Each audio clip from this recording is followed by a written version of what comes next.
Hello guys, good morning সবাইকে। তো দেখো সকালবেলা আমার স্নান হয়ে গেছে। তো আজকে আর সেভাবে ইন্ট্রোটা দেওয়া হয়নি। তো সকালেই স্নান করে চলে আসলাম ছাদে। তো স্নান করে জামা কাপড়গুলো ধুয়ে মেলতে চলে আসছি। তো তোমরা আমার সাথে ব্লগটা কন্টিনিউ দেখতে থাকো।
তো এইবার চলে আসলাম রান্নার দিকে। তো আজকে রান্না হবে পাবদা মাছ আলু বেগুন দিয়ে ঝোল, আর খুব সিম্পল রান্নাই হবে। আর আলু ভাজা হবে আর মিষ্টি কুমড়োও ভাজা হবে। বাস এটুকুই আজকে রান্নাবাড়ি। তো তোমরা দেখতে থাকো আর সঙ্গে থাকো।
তো আমার মাছের ঝোল অলমোস্ট কমপ্লিট। তো দেখো তারপর আলু ভাজা বসিয়ে দিয়েছি। আলু ভাজাটা হয়ে গেলে তারপর কুমড়ো ভেজে তারপর কুমড়ো ভাজলে আমার রান্নাটা শেষ হয়ে যাবে।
দেখো আমরা সারা পার্ক এখন ঘুরে নিচ্ছি। তো পার্কে ঘুরতে ঘুরতে তোমাদের সাথে সবটাই শেয়ার করছি, তোমরা দেখতে থাকো।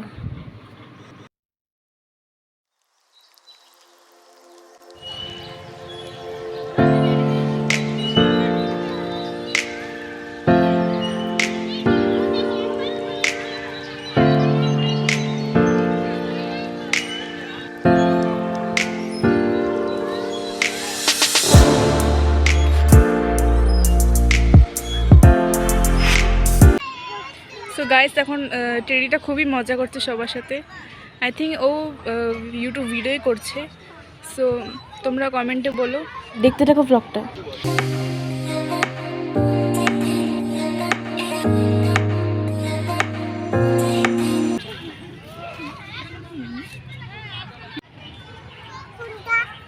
চলো চলো। হ্যাঁ ফুল তো তো দেখতেই পাচ্ছ তোমরা গাইস, তো খুবই ব্যস্ত ফুল তোলার জন্য।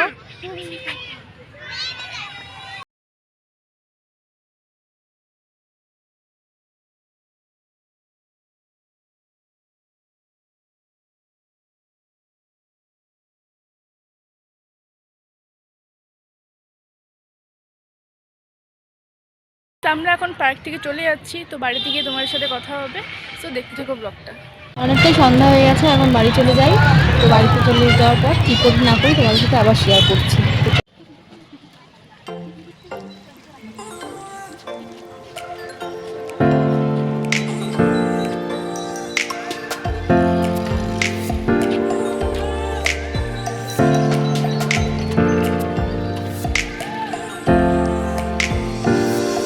আমরা পার্ক থেকে চলে এসেছি, আর পার্ক থেকে চলে আসার পর এখনও শাড়িটা চেঞ্জ করিনি, কারণ একটু টেলারের দোকানে যাওয়ার আছে, মানে একটু নাইটি একটা কাটাতে দেবো।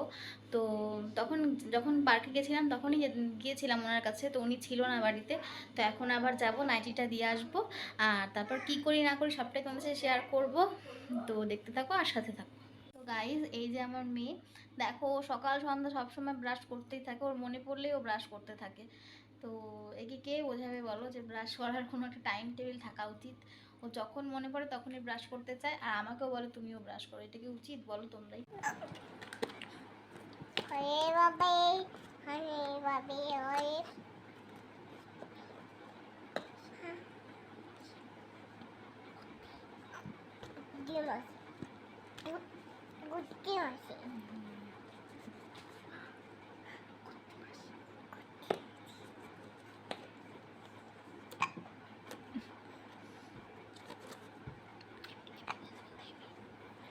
বলো তো এ বি কেন বলো, অ্যাক্টিং করছো তুমি?